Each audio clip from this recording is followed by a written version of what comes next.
Salut à tous, c'est Dimitri of Cubing et aujourd'hui on va calculer le nombre de combinaisons qu'il y a dans différents Rubik's Cube.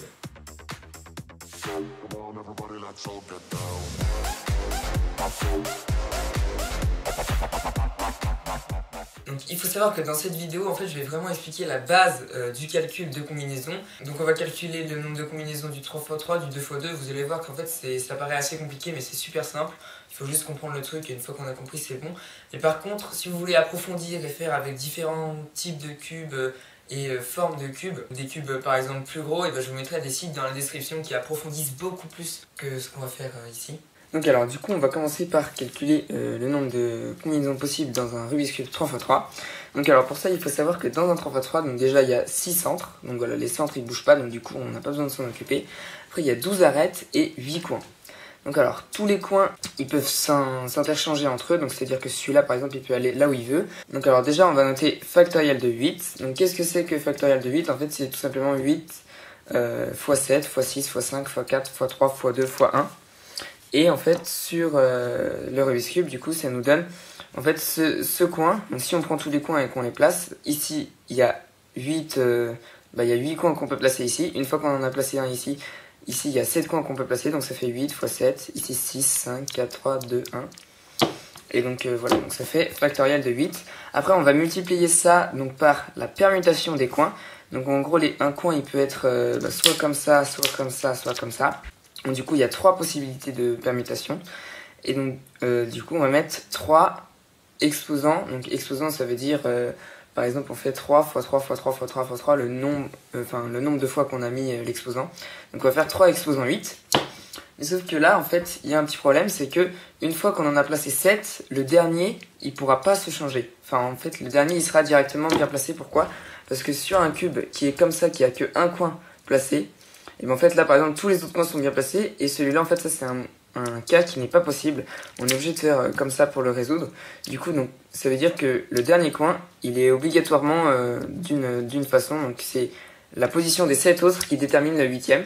Donc du coup en fait on va pas faire exposant 8, on va faire seulement exposant 7. Donc on va rajouter au calcul 3 exposant 7 et ensuite on passe aux arêtes. Donc les arêtes, il y en a 12 et elles peuvent se balader partout dans le cube aussi.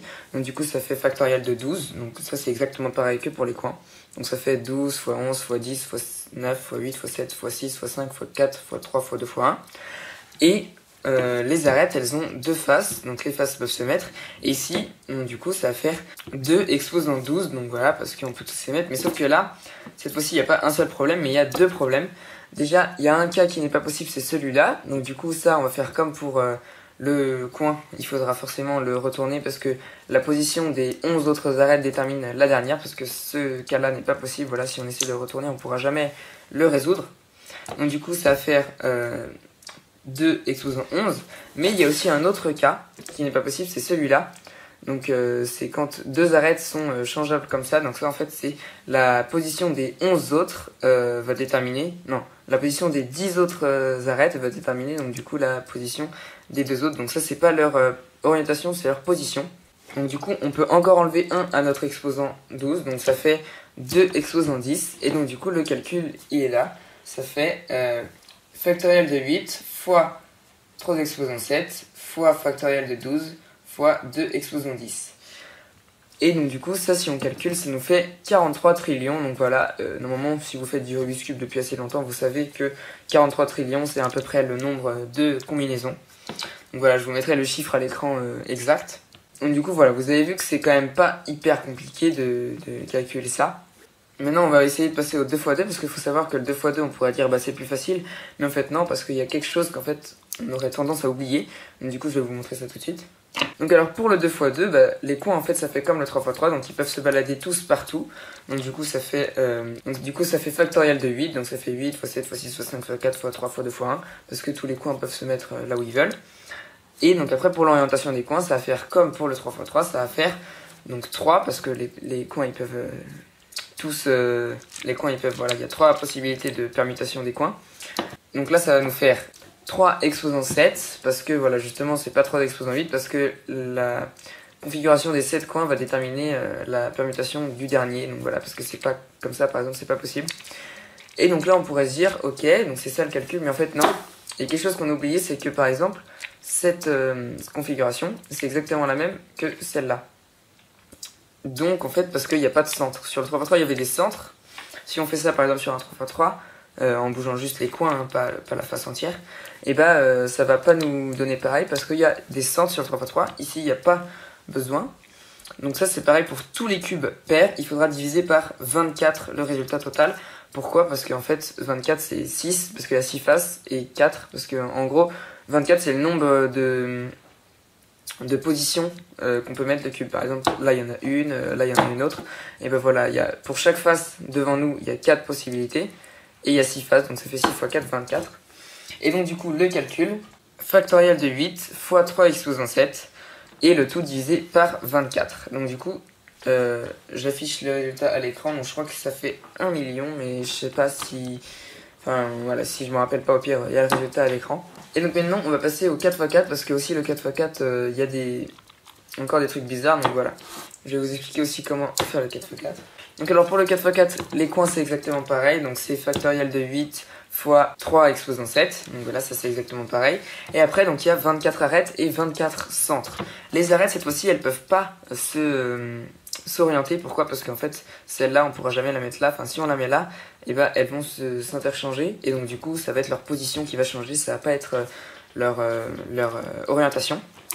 Donc une arête n'a pas d'orientation sur un 4x4. Donc du coup ici ça fait factoriel de 24 arêtes. Et aussi pour les centres il y a 24 centres. Donc du coup ça fait factoriel de 24 centres. Mais sauf que les centres par exemple si celui-là et celui-là ils s'interchangent, ça va rien faire. Donc du coup en fait on va faire factoriel de 4 exposant 6 parce qu'il y a 6 faces et il y a 4 trucs. Donc voilà par exemple ici dans les 4 là, si j'en mets une ici, bah, donc ça fait 4. Si j'en mets une ici il en restera plus que 3 donc du coup on fait x3. Ici on fait x2 et ici on fait x1. Donc voilà, et leur position ne change pas. Enfin, leur position n'affecte pas en fait. Enfin, par exemple, si celle-là, je l'échange avec celle-là, ça se verra pas. Donc du coup, on va diviser ça. Donc diviser le tout.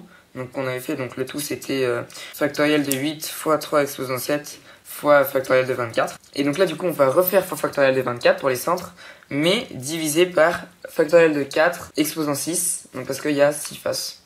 Donc du coup, on va faire fois ça, enfin, on va faire factoriel de 4 fois factoriel de 4 fois factoriel de 4, 6 fois.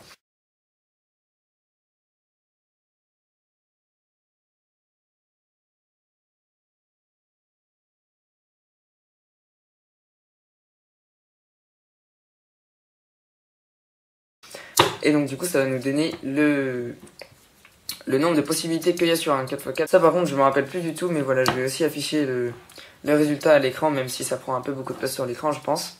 Et après maintenant on va passer à des autres formes de cubes. Donc on va passer par exemple au Megaminx. Donc alors sur un Megaminx il faut savoir qu'il y a donc 12 faces, donc du coup 12 centres, 20 coins et 30 arêtes. Pour les coins ça va être exactement pareil. On va faire factoriel de 20 fois 3, donc toujours parce qu'ils ont que 3 orientations, exposant 19, donc voilà parce que la position des 20 déterminera celle de la dernière. Donc du coup c'est pour ça qu'on met pas 20 mais qu'on met 19. Et donc après on va faire pareil pour les arêtes. Donc du coup factoriel de 30 fois donc 2 parce qu'ils ont 2 orientations, exposant 29. Donc parce que c'est 30 moins 1 parce que la position des 29 autres va déterminer la dernière. Mais sur le Megaminx en fait c'est comme ça. Enfin sur le Megaminx on a constaté que on pouvait faire que des mouvements pairs. Donc en fait c'est à dire que les pièces, enfin je sais pas trop comment expliquer, mais sur le Megaminx en gros il y a, si vous mettez les arêtes n'importe comment, vous avez une chance sur 2. Enfin en gros chaque arête elle peut aller que à la moitié des, enfin en fait techniquement, chaque arête peut aller partout, mais en fait, si on les place toutes, chaque arête peut aller que à la moitié des emplacements qu'il y a. Donc, et c'est pareil aussi pour les coins, donc du coup, il faut diviser par 2 les arêtes et diviser par 2 les coins, donc du coup, ça nous revient à diviser par 4.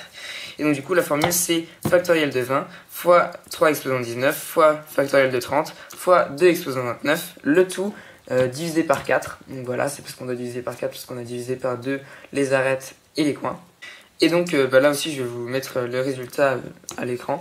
Et voilà, donc ça c'était aussi un truc à savoir pour le Megaminx, c'est que on doit diviser par 2 à chaque fois, sinon ça marche pas. Et donc maintenant on va passer au Pyraminx. Voilà, le Pyraminx c'est vraiment très très simple. très simple, voilà, vous allez voir, de toute façon je vais vous montrer ça tout de suite. Donc du coup voilà un Pyraminx. Alors un Pyraminx déjà ça a 4 types, donc voilà ça s'appelle les types, c'est les tout petits triangles qu'il y a au-dessus. Donc ceux-là en fait ils peuvent pas du tout se mélanger, ils restent au-dessus de leur centre. Voilà, ça je vais appeler ça un centre, mais en gros c'est les 3 facettes que je touche en fait elles sont collées, donc voilà c'est des centres en fait, c'est les axes. Et donc du coup ça va faire, les axes non plus ne peuvent pas se mélanger entre eux, voilà c'est comme les centres au 3x3, sauf qu'il peut quand même bouger.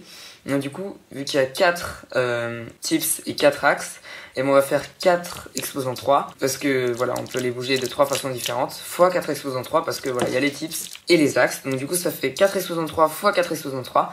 Et après, il nous reste les 6 arêtes. Donc voilà, les arêtes, c'est celle-là, celle-là, celle-là, et puis celle-là, celle-là et celle-là. Voilà, ces 3-là. Donc là, du coup, il y en a 6.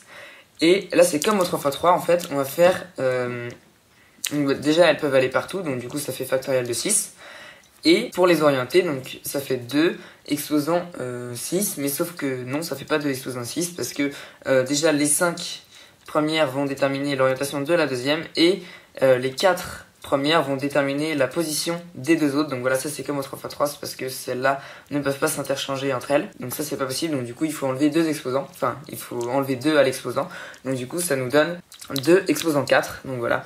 Et c'est pour ça qu'il n'y a pas très beaucoup de combinaisons au Pyraminx. Ça fait seulement 3 exposants 4 fois 3 exposants 4 fois factoriel de 6 fois 2 exposants 4. Là donc je me rappelle plus trop du résultat, mais je vais vous l'afficher à l'écran. Donc voilà, maintenant vous avez vraiment les bases des bases pour savoir combien de combinaisons il y a dans un cube. Et puis je vous propose de calculer les combinaisons qu'il y a dans un Kilomix. Donc le Kilomix c'est un mélange de 2x2 et de Megaminx tout simplement. Donc voilà, c'est le mélange de ces 2 cubes. Voilà, je vous laisse essayer de calculer ça. Donc essayez de mettre ça en commentaire et puis comme ça vous verrez si vous avez juste ou faux. Et puis sinon maintenant je vais juste vous citer un peu les sources. Donc en fait voilà, de toute façon je vais tout mettre les sources dans la description. J'ai trouvé un site qui est super, donc qui est en français. Il y a quelques phrases en anglais parce que c'est du copier-coller, et puis il y a quelques fautes aussi parce qu'on voit qu'il a été fait assez rapidement. Qui calcule vraiment tout. Et donc en fait c'est dans ce site que j'ai trouvé comment... donc en fait le mec qui a fait le site a trouvé une formule pour calculer en fait... avec le nombre, donc par exemple ici j'ai un 4x4, je sais que le 4x4 il a 4 pièces par côté, et rien qu'avec ce nombre, et en sachant que le cube est carré, avec la formule on peut savoir combien il y a de combinaisons dans le cube. Donc voilà, je vous l'affiche. Donc voilà, je vous affiche la formule pour les cubes pairs et les cubes impairs, voilà, parce que c'est pas pareil. On a vu que pour les cubes impairs, vu qu'il n'y a pas de centre, on doit diviser à chaque fois par 24, ou alors pas forcément par 24, parce que celui-là il faudrait diviser du coup par 5 x 12, donc ce qui fait 60. Donc celui-là du coup il faudra diviser par 60, voilà, c'est une petite aide si vous voulez calculer. Et donc voilà aussi, tout ce qu'on a appris là, ça nous permet aussi de savoir combien, par exemple, on a de chances de tomber sur un LL skip. Donc à l'intérieur d'une résolution, si vous avez des bases comme ça, vous pourrez savoir combien, donc vous pourrez essayer de calculer combien vous avez de chances de tomber par exemple sur un LL skip, ou d'avoir une X-cross, ou des trucs comme ça. Donc voilà, n'hésitez pas à essayer de calculer ça chez vous. Et puis sinon, en espérant que cette vidéo vous ait plu, on va se dire à bientôt pour de prochaines vidéos. Allez, salut!